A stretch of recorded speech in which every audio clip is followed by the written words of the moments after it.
turabasuhuje mwe mwese mukurikiye Rwandanet TV. Aka kanya reka duhuze umurongo wacu na Radio Rwanda maze tubagezeho makuru ki mu binyamakuru mukunda muri benshi ni mucikwe.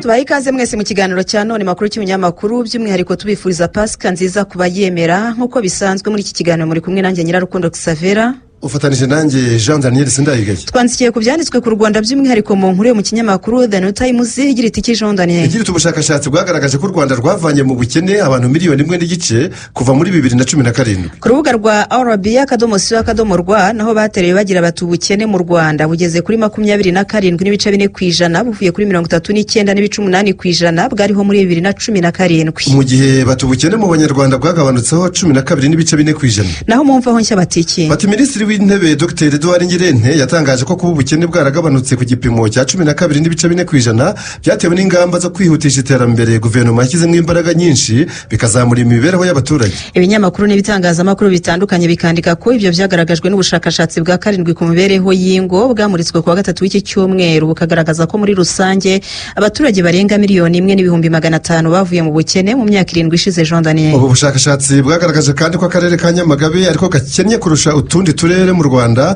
ku kigero cya 51.4% aho gakurikiwe na Gisagara iri ku kigero cya 45.6% na Rusizi iri ku kigero cya 44.2%.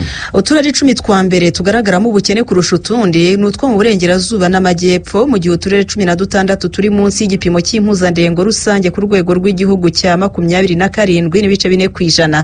Akarere ka Nyarugenge niko gafite igipimo gitoya cy'ubukene kubera ko buri kuri 6.8%. Minisitiri w'Intebe Dr. Ngirente yavuze ko ibyavuye mu bushakashatsi bwa 7 ku mibereho y'ingo mu Rwanda atari raporo gusa ahubwo ari bigaragaza aho igihugu cyavuye ndetse no kwerekana intambwe yatewe mu gukomeza guharanira ahazaza heza. Minisitiri w'Intebe kandi yavuze yuko imaze kugerwaho mu kurandura ubukene byose bigaragaza ibyagezweho mu myaka 7 yashize hashyirwa mu bikorwa icyiciro cya mbere cya gahunda y'igihugu yo kwihutisha iterambere NST1. Yagize ati ibyayobowe cyane na gahunda z'ishoramari ryakozwe na guverinoma y'u Rwanda n'abafatanyabikorwa bayo mu myaka 7 ishize hiyongeraho gahunda y'igihe kirekire yo kwita ku mibereho y'abaturage yagize uruhare mu kuzamura imibereho myiza y'abaturage bacu. Yavuze ko ibyakozwe mu kuzamura imibereho y'Abanyarwanda byanatanze umusanzu mu guhanga uburyo bwo kwinjiza amafaranga ku baturage guhanga imirimo n'ibindi. Ati by'umwihariko nk'uko ibyavuye muri raporo bibigaragaza umuvuduko mwiza wacu nyuma ya COVID-19 wayobowe n'ukwiyongera kw'amahirwe y'imirimo by'umwihariko ku bageze igihe cyo gukora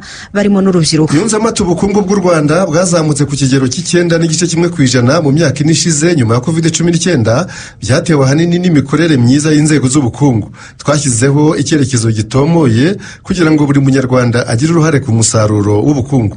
Ku bijyanye no kuba kandi akarere ka Nyamagabe ariko gakennye kurusha utundi turere two mu Rwanda umuyobozi wako niyo Mwungeri Hildebrand yagize ati ntabwo byadutunguye. Mu kiganiro yagiranye n'urwego rw'igihugu rw'itangazamakuru RBA yaje bundi kuwa 4 Meya niyo Mwungeri Hildebrand yavuze ko kuba ubushakashatsi bwaragaragaje ko akarere ayoboye ariko gakennye bitatunguranye kuko ibarura ryakozwe n'akarere muri 2022 ryagaragaje ko ubukene buri ku kigero cya 53%. Yagize ati imbaraga twakoresheje kuva muri 2023 kugeza muri 2024 mu gihe cy'imyaka 2 zagabanuye ikigero cy'ubukene ariko ntizagabanuyeho umubare munini. Rero dukeneye kongera imbaraga ariko habanje gukorwa n'ubusesenguzi. Meya niyo Mwungeri yakomeje avuga ko imyumvire n'ubuke bw'imirimo idashingiye ku buhinzi muri Nyamagabe ari kimwe mu bituma iterambere ryifuzwa ritagerwaho. Ikindi gikoma mu nkokora iterambere ry'akarere ka Nyamagabe ngo ni ikibazo cy'amazi n'amashanyarazi bitagera kuri bose. Xavera. Meya niyo Mwungeri akavuga ko kuzamura ubwiza bw'umusaruro w'ibikomoka ku buhinzi ndetse no kwagura ibikorwa remezo by'ubukerarugendo cyane cyane mu mijyi biri mu biha amahirwe akarere ayoboye ko kwigobotora ubwo bukene. Ati twakomeje kubona abashoramari bateganya kubaka amahoteli mu gice cya Kitabi ibyo nibyiyongera ku nzira z'abanyamaguru turi gukoranaho n'abashinzwe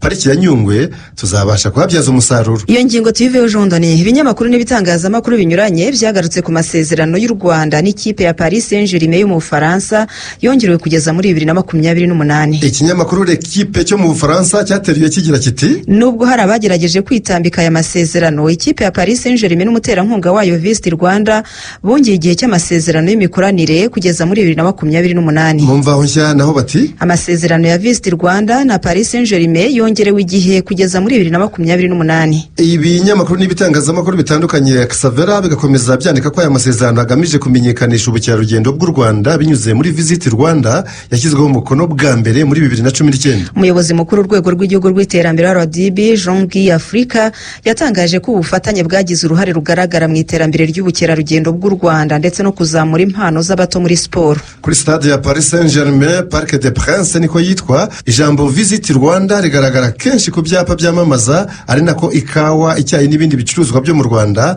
nk'imyenda bihacururizwa. Mu myaka 5 ishize kandi Jean Daniel ikipe ya Paris Saint-Germain imaze gutyaza impano 400 z'abana b'Abanyarwanda mu gukina umupira w'amaguru, ibyaje kuba karusho ubwo ikipe y'abatarengeje imyaka 13 yatwaraga igikombe cy'isi cy'amarerero ya Paris Saint-Germain. Umuyobozi mukuru wa PSG ariyo Paris Saint-Germain Uni Victoriano Melero yatangaje ko bimwe mu bikubiye muri aya masezerano harimo no kuba iyi kipe izambara ibirango bya Visit Rwanda ku myambaro iyi kipe izakinisha mu gikombe cy'isi gihuza amakipe y'amaklub muri uyu mwaka wa 2025.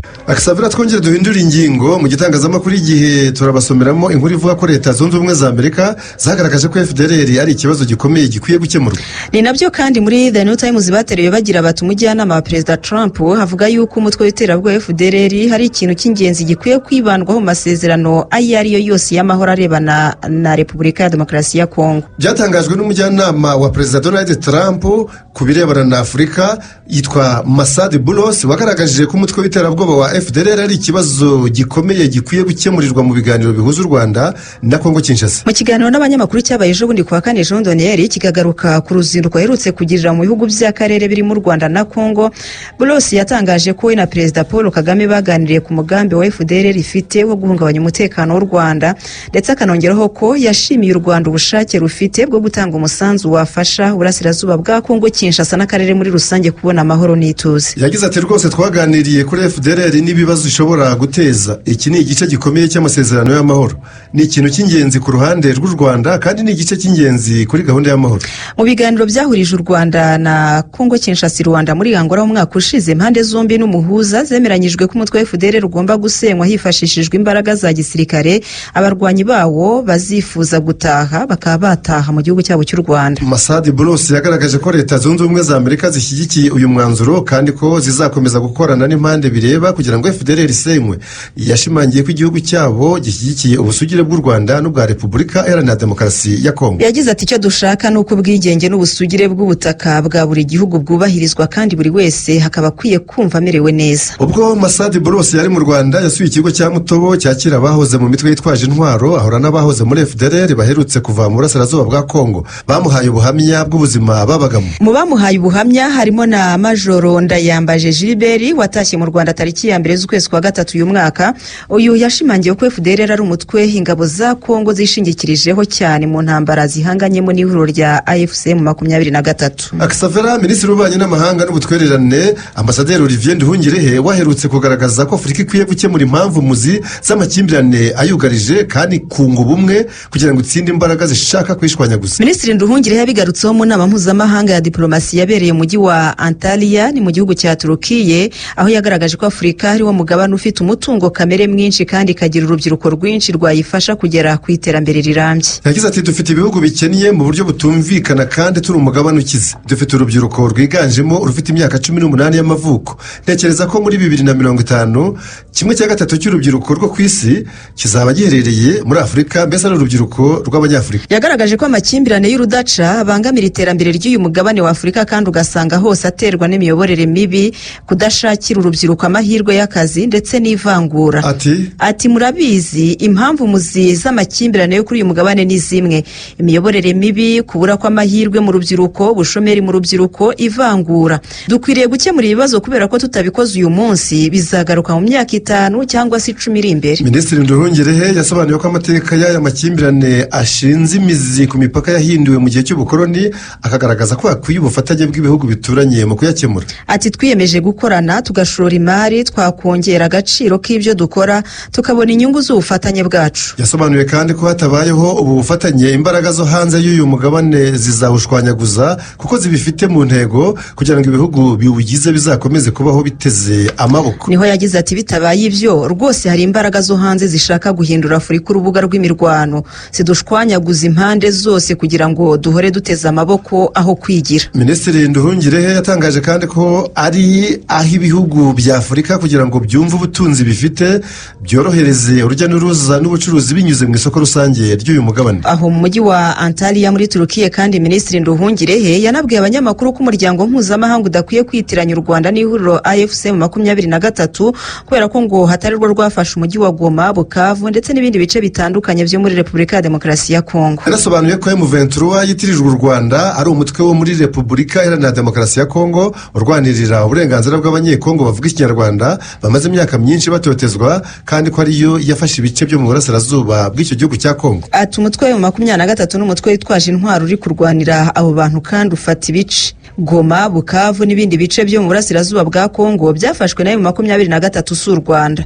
U Rwanda ruri kurinda gusa umupaka warwo binyuze mu bikorwa byo gukumira ibishobora kuruhungabanya. Ibihugu byo mu burengerazuba bw'isi byashinje u Rwanda gufasha M23, bimwe muri byo birufatira n'ibihano. Minisitiri Nduhungirehe yagaragaje ko nk'igihugu cyigenga u Rwanda rudashobora gukangwa n'ibyo bihugu. Yanavuze kandi ko abantu badakwiriye no kwibagirwa ko muri Kongo hari umutwe w'iterabwoba FDLR ufite umugambi wo guhungabanya umutekano w'u Rwanda nyuma yo kugira uruhare muri jenoside yakorewe abatutsi mu Rwanda 94. Ati umutwe wagize uruhare muri jenoside yakorewe abatutsi washyigikiwe uhabwa amafaranga n'ubutegetsi butandukanye bwa Repubulika Iharanira Demokarasi ya Kongo. Kugeza uyu munsi haracyari uwo mutwe wa FDLR kandi uhora ushaka guhungabanya umutekano w'u Rwanda n'abanyarwanda. Minisitiri Nduhungirehe yashimangiye ko u Rwanda rutazakuraho ubwirinzi bwarwo mu gihe cyose hari ibigishaka kuruhungabanyiriza umutekano. Agaragaza kandi ko igihano gikomeye ku banyarwanda cyaba ari uko u Rwanda rwakwemera kugabwaho ibitero rugasubira mu bihe nk'ibyo rwabayemo mu 1994. Ati dufite igihugu n'abantu bacu dukwiye kurinda, ntabwo tuzemera ko u Rwanda rusubira mu bihe rwabayemo mu 1994 kuko nibwo rwari rugiye guhanagurwa ku ikarita. Nta gihugu cyo mu burengerazuba bw'isi gikwiye kuduha ibwiriza ryahungabanya umutekano w'abaturage bacu. Tukiri muri uwo mujyo w'umutekano w'u Rwanda, Jean Daniel umuvugizi wa guverinoma y'u Rwanda Yolande Makoro nawe yasubije abakerensi imbaraga z'umutwe witwaje intwaro wa M23 urwanya ubutegetsi bwa Kongo bakawitiranya n'ingabo z'u Rwanda. Inkuru dusoma mu mvaho nshya iravuga ko Makoro yabigarutseho mu kiganiro yagiranye n'umunyamakuru wa A-News TV, aho yasobanuye ko M23 yavutse kugira ngo irwanire Kongo bambuwe uburenganzira mu gihugu cyabo kugira ngo bave mu buhungiro basubire mu burasirazuba bw'igihugu cyabo aho bari basanzwe batuye. Akagira ati M23 ni umutwe uhamye, bamwe mu bayigize babaye mu ngabo za Kongo. Twumva ko ari umutwe ufite imyitwarire ihamye ku mpamvu zawo kubera ko kuri bo ni ugupfa no gukira, bari kurwanirira kubaho. Iyo niyo ntwaro ya mbere bafite. Makoro yakomeje asobanuraho M23 kuri intwaro ati uwa mbere uha M23 intwaro ni ingabo za Kongo kubera ko buri rugamba M23 irwana ikarutsinda ingabo za Kongo ziriruka zigata intwaro, zataye intwaro nyinshi mu myaka irenga 3 ishize. Yabashijwe n'ibi biganiro by'u Rwanda na Repubulika na Demokarasi ya Kongo gusa bishobora gukemura ikibazo cya M23 nk'uko ubutegetsi bw'Kinshasa bubivuga, asubiza ko ibyo bidashoboka ahubwo ko uyu mutwe nawo ukwiye kujya mu biganiro byo gukemura impamvu yatumye urwana. Xavier ati hari ikibazo cy'imbere muri Kongo. M23 n'umutwe w'abanyekongo kandi bafite ibyo basaba leta yabo, bityo rero ibyo bikwiye gukemurirwa hagati yabo na leta yabo. Xavier hagati aho umudiplomate w'Umudage aherutse gutangaza ko nta bibazo bijyanye n'ibikorwa by'ubutabazi yabonye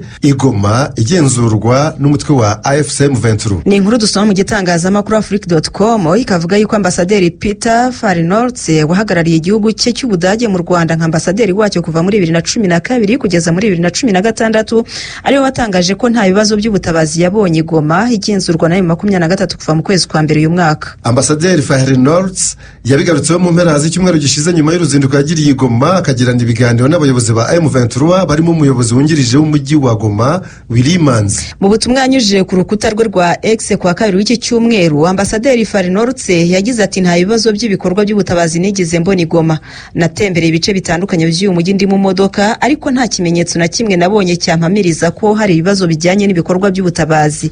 Nabonye amaduka yuzuye ibicuruzwa harimo n'ibiva mu mahanga kandi nabonye ibikorwa byose bikorwa nk'uko bisanzwe nta nkomyi. yakomeje agira ati kaminuza nazo zafunguye imiryango, amashanyarazi n'amazi meza birahari hose mu bice bitandukanye bya Goma kandi birakora amasaha 24 kuri 24, ndetse yewe n'amashanyarazi ku mihanda arahari no mu zindi nyubako rusange ku buryo no mu masaha y'ijoro aba yaka. Nta myanda igaragara aho abantu banyura hose mu mihanda, abapolisi barakora akazi kabo neza kandi urebye ibyaha bitandukanye birimo na ruswa byaragabanutse muri uyu mujyi wa Goma. Uyu mwambasaderi hoze uhagarariye igihugu cye cy'Ubudage mu Rwanda akavuga kandi ko AFC mu 23 igerageza gutekanisha umujyi wa Goma aho yihatiye kurwanya ibyaha byose byawugaragaragamo birimo n'amabandi yamburaga abaturage ibyabo.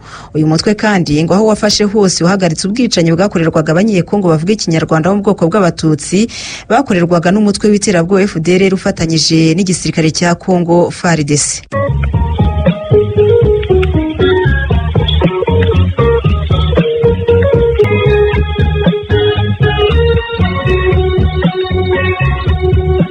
Savara, dukomeze iki kiganiro twerekeza hanze y'u Rwanda. Turahera kuri iyi myitozo y'ingabo zirwanira mu mazi mu nyanja y'Abahinde hagati y'Ubuhinde n'ibihugu 10 bya Afurika. Ni imyitozo yatangiye ku cyumweru gishize isozwa ejo hashize kuwa gatanu kuko byanditswe na RFI, Times of India, The Hindu, Financial Times, Bloomberg na India Today. Iyo myitozo y'iminsi 6 Jondaniye yabereye mu cyambu cya Dar es Salaam muri Tanzania, ikaba hari nayo ya mbere yari ibaye yo ku rwego rwo hejuru hagati y'Ubuhinde na Afurika. Yari igamije kugira gute? Yari igamije gushyira ingufu mu bufatanye bw'igisirikare cyo mu mazi no mu rugamba rwo kurwanya ibyihebe byo mu mazi mu nyanja y'Abahinde. Ni imyitozo kandi yari igamije nanone gufasha Ubuhinde kugira igitinyiro mu nyanja yabwitiriwe ntihakomeze kwiharirwa n'abandi, cyane cyane Ubushinwa. Ubuhinde bukavuga kandi ko iyo myitozo izabufasha kurushaho kubungabunga umutekano w'amato yabwo y'ubucuruzi anyura muri iyo nyanja ajya cyangwa se ava muri Afurika. Ibihugu bya Afurika byitabiriye iyo myitozo birimo ibihe? Birimo Tanzania, Kenya, Afurika y'Epfo, Komore, Djibouti, Eritrea, Madagascar, ibirwa bya Maurice, Mozambique na Seychelles. Jondaniye, iki gikorwa cyiswe ubumwe cyangwa unity mu ndimi z'amahanga mu mwaka utaha kizongera kibere mu kindi gihugu cya Afurika gikora ku nyanja y'Abahinde. Yego, reka aho tuveyo kandi muri Gabon wayoboye inzibacyuho ya gisirikare yavanyeho ubutegetsi bwabo mu muryango w'ababongo niwe wanatsinze amatora y'umukuru w'icyo gihugu yabaye kuwa gatandatu ushize hari tariki 12 z'uku kwezi kwa kane cyangwa se Mata. Iyi nkuru yanditsweho n'ibinyamakuru hamwe n'ibitangazamakuru byo hirya no hino ku isi nkaho BBC Afrique yanditse ko Brice Oligui Nguema yatsinze amatora hejuru y'amajwi 90%. RFI yanditse ngo iki Jondaniye? Yanditse ko Gabon ifite perezida mushya uvuye ikambere akajya ku Karubanda. Aha RFI igasobanura ko General Nguema yarasanzwe ari umuntu wigereragayo mu muryango w'ababongo uhereye kuri Omar Bongo ukageza ku mwana we Ali Bongo.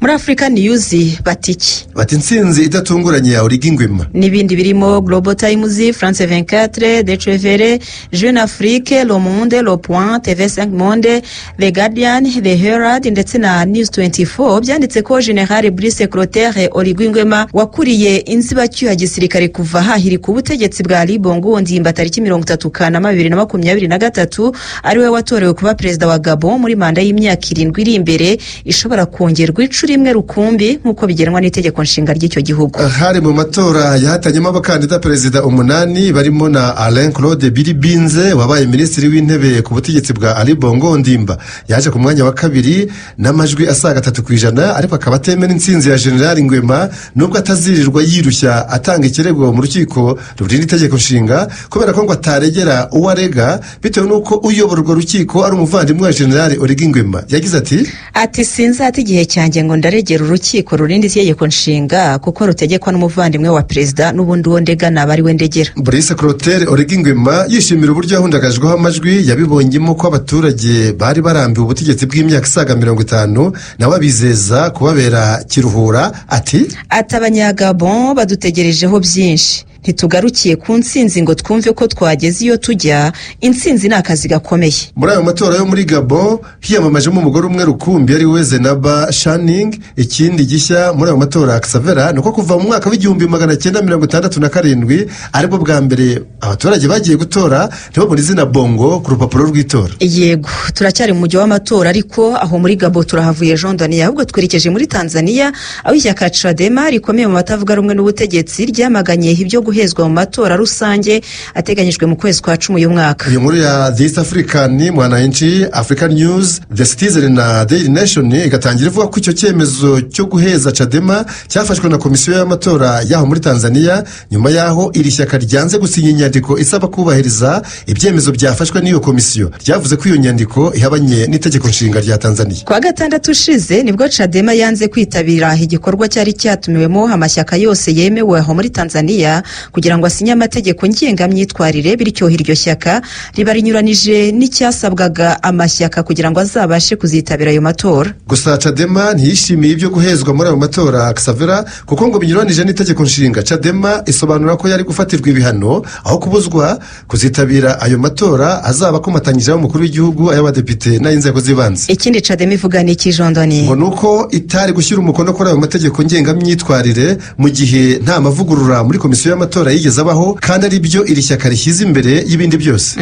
Hagati aho kandi n'umuyobozi w'iri shyaka Bwana Tundu Lissu muri iki cyumweru yashinjwe icyaha cy'ubugambanyi nyuma yo gutabwa muri yombi ari muri mitingi y'abayoboke b'ishyaka rye, aho yabahamagariraga guhaguruka bagahagarara bagasaba ko amategeko agenga amatora avugururwa. Nyuma y'umunsi umwe gusa Perezida wa Togo Faure Nyasimbe hatangajwe ku mugaragaro n'umuryango wa Afurika yunze ubumwe ko ari we muhuza mushya wawo mu bibazo by'umutekano muke mu burasirazuba bwa Kongo. Kwa gatatu w'iki cyumweru yakoze urugendo rwe rwa mbere mu karere ahereye Kinshasa muri Repubulika ya Demokarasi ya Kongo. Ibyo bibazo by'umutekano muke byazanye agatotsi mu mubano wa Kongo n'u Rwanda bitewe n'uko Kongo yarushinje gufasha umutwe wa M23 uyirwanya kuva mu mpera za 2021, ariko narwo rukaba rutarahwemye kubihakana rwivuye inyuma, ahubwo narwo rugahindukira rugashinja Kongo gukorana n'abashaka kurungabanyiriza umutekano bari mu mutwe wa FDLR wiganjemo abafite uruhare muri jenoside yakorewe abatutsi mu 1994. Mbere yo kuhagera ariko Perezida Faure Nyasimbe yabanje kunyura muri Angola bonana na mugenzi we Joao Lourenço asimbuye kuri uwo mwanya yariho guhera muri 2022 akaza kuwuziguruka mu kwezi gushize kwa gatatu nyuma yo gutorerwa mu gihe cy'umwaka umwe kuyobora umuryango wa Afurika yunze ubumwe. Bombi baganiriye bibanda ku mihati igamije kugarura amahoro, ituze n'umutekano mu burasirazuba bwa Kongo ndetse no kuvana urwikekwe no kwishishanya hagati ya Kongo n'u Rwanda. Radio Okapi yanditse ko umuhuza mushya Faure Nyasimbe yagiranye ibiganiro bya mbere na Perezida Felix Tshisekedi. Gusa ibyo bavuganye ngo ntibyigeze bitangazwa kubera ko n'ubundi ngo kwari gufata umurongo w'ubuhuza mu nshingano ze nshya. N'ibindi binyamakuru n'ibitangazamakuru bitandukanye birimo African News, Jeune Afrique, Financial Afrique, Agence Ecofin, RFI, TRT Africa n'ibindi byanditse ko umuhuza Nyasimbe agomba gukomereza aho Lourenço yaragejeje ubuhuza bwe hagati ya guverinoma ya Kongo n'umutwe wa 23 hakurikijwe inzira zumvikanweho za Rwanda na Nairobi, zikaba kandi zigomba guhurizwa hamwe jondaniye nk'uko byananzuriwe mu nama yahurije hamwe abakuru b'ibihugu by'imiryango ibiri ariyo yihe jondaniye. Umuryango wa East African Community uhuza ibihugu bya Afurika y'Iburasirazuba n'uwa SADC uhuza ibihugu byo mu majyepfo ya Afurika. Yego, kuri izi nzira z'ubuhuza bwa Afurika hiyongeraho ubwatangiwe na Katari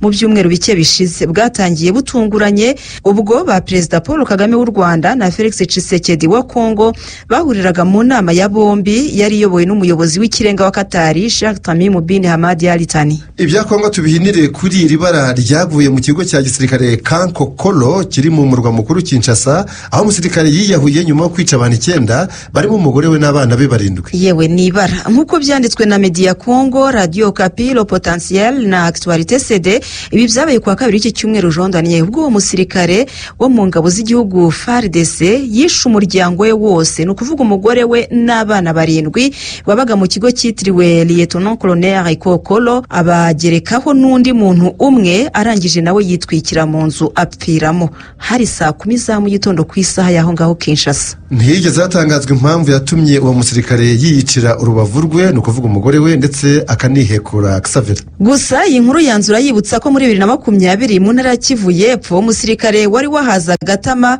nawe yarekuriye urusasu ku bantu bigenderaga yicamo 12 barimo n'akana k'imyaka 2 y'amavuko. Hashize imyaka 2 undi musirikare nawe wari wasinze yisha abantu 8 barimo abasivile 5, bikaba byarabereye mu ntara ya Ituri. reka noneho twerekeze ku ntambara yo muri Sudani yujuje imyaka 2 tariki 15 z'uku kwezi kwa 4 2025 Xavier. Ni intambara yadutse ihereye mu rwa mukuru Khartoum biturutse ku bwumvikane buke hagati y'abajenerali babiri aribo Abdel Fattah al-Burhan uyobora ingabo z'igihugu akaba na perezida w'inzibacyuho ya gisirikare kuva muri 2021, undi mujenerali ni Mohamed Hamdan Dagalo bita Hemeti akaba ayobora umutwe witwara gisirikare wa RSF uhanganye n'ingabo za Sudani. Iyi nkuru yanditsweho cyane n'ibinyamakuru hamwe n'ibitangazamakuru bitandukanye nka Africa News yagize iti intambara imaze imyaka 2 kandi iherezo ryayo riracyari kure nk'ukwezi. V5 Monde iyo yavuze ko intambara yinjiye mu mwaka wayo wa 3 ariko iby'amahoro ngo byo biracyari inzozi. RFI nayo iti nyuma y'imyaka 2 y'intambara abarwana baracyatsimbaraye ku cyatumye begura intwaro. N'ibindi birimo UN News, Jeune Afrique, Sudan Tribune, The Guardian na Arab News nabyo byibukije ko iyo ntambara imaze imyaka 2 ariko byibanda cyane ku nama mpuzamahanga yabereye i Londres mu Bwongereza ku wa 2 w'iki cyumweru ubwo iyo myaka 2 yari rumanye neza yahuriyemo ibihugu bibarirwa muri 20 hamwe n'imiryango mpuzamahanga maze bongera gusaba ko hahita habaho agahenge kandi kakazamara igihe kirekire. Xavier ngayo nguko muri Afrika y'Epfo ho habyukijwe idosiye y'urupfu rw'impirimbanyi Albert John Ruthori warwanyije politiki y'ivanguraamoko ya apartheid hakaza no kubihemberwa igihembo cy'amahoro cyitiriwe Nobel hari mu mwaka w'1960. Albert Rutuli yarakuriye ishyaka ANC kuva mu 1952 kugeza apfuye mu 1967 nk'uko byanditswe na BBC News Africa, News 24, The Herald na Africa News. Xavier ubu nyuma y'imyaka hafi 60 ishize urukiko rwo muri Afrika y'Epfo nirwo rwatangije indanketi nshya kugira ngo hamenyekane urupfu iyo mpirimbanyi yapfuyemo nubwo mbere rwabanje kwitwa ko ari impanuka. Anketi yo mu 1967 yakozwe ku butegetsi bw'abazungu yanzuye ko umutware Albert Rutuli yarimo agendagenda ku muhanda wa gari ya moshi aza kugongwa n'iyo gari ya moshi imujanjagura umutwe. Izindi mpirimbanyi n'umuryango we bamaze igihe kinini bashidikanya ku byanzuwe ku rupfu rwa Rutuli bagashinja ubutegetsi kumwica nyuma bakabizinzika. Ubu rero bavuga yuko bishimiye anketi nshya yatangijwe ngo kuri nyako kukaba kugiye kujya hagaragara. Ishyaka rya ANC ryakomeje urugamba rwo kurwanya apartheid kugeza mu 1994 ubwo ryajyaga ku butegetsi nyuma y'amatora ya mbere yabaye muri demokarasi no kurangira kw'iyo politiki y'ivanguraamoko ya apartheid. Reka twirikize ku musozo w'ikiganiro Jondaniye dusoreze muri Haiti aho RFI kuri International Haiti Libre, La Croix, l'Humanité na France 24 byanditse ku ideni Haiti ifitiye Ubufaransa bwayikolonije rikaba rimaze imyaka 200 yose ritararangira kwishyurwa. Ni ideni Haiti yemeye kugira ngo ihabwe ubwigenge mu kinyejana cya 19 aka kagafatwa nk'akarengane katigeze kabaho mu mateka y'isi. Jondaniye iyi nkuru itangira ivuga ko tariki 17 Mata 2025 tariki 17 Mata 1825 imyaka 200 irashize umwami w'Ubufaransa Charles wa 10 asinye iteka ryemera ubwigenge bwa Haiti ariko nayo igatanga ingurane y'imbaturamugabo ingana na miliyoni 150 z'amafaranga y'amafaransa yakoreshwaga icyo gihe. Aya mafaranga yari kuriha abahoze ari abakoresha b'abacakara b'abirabura bavugaga ko babihombeyemo bitewe n'uko abo bacakara bari babivumbuyeho. Abanyamateka benshi bagahuriza ku kubiryo deni ry'ubwigenge bwa Haiti byarabangamiye cyane iterambere ry'icyo gihugu cyo mu gace ka Caraïbe ku buryo na n'ubu aricyo gikennye cyane ku mugabane wa Amerika. Nyuma rero y'ibinyejana 2 Jean Daniel amajwi menshi akomeje kumvikana asaba ko icyo gihugu cya Haiti cyahabwa impozamarira kikarihwa n'Ubufaransa ibyo kimaze kubuha muri uko kwigura kugira ngo kibashe kwigenga. Ubufaransa bwemeye ubwigenge bwa Haiti hashize imyaka 21 butsindiwe mu mpinduramatwara y'abacakara bo muri koloni yabo ya Saint-Domingue.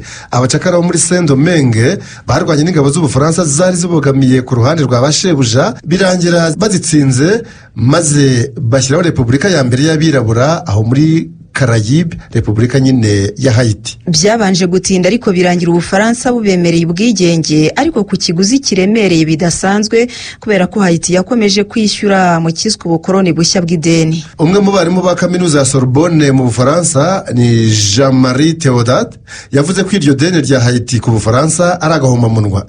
Ati giteye urujijo nuko abatsinze aribo bigura kubo batsinze kubera ko abanyahayiti batsinze uruhenu ingabo z'Abafaransa mu 1803 gatatu baboneraho gutangaza ubwigenge bwabo. Amafaranga Haiti yakomeje kwishyura kugeza n'ubu tuvugana ni ubwishyu budakwiriye rwose. Abaharenganiye nabo bahoze ari imbata z'Abafaransa. Muri 2022 ikinyamakuru The New York Times cyo muri Leta Zunze Ubumwe za Amerika cyasohoye anketi cyakoze kuri iryo deni kigaragaza ko Haiti imaze kwishyura miliyoni 560 z'amadolari y'Amerika. Ikibabaje kandi ngo nuko Haiti yiriye ikimara mu bukene yari ifite ndetse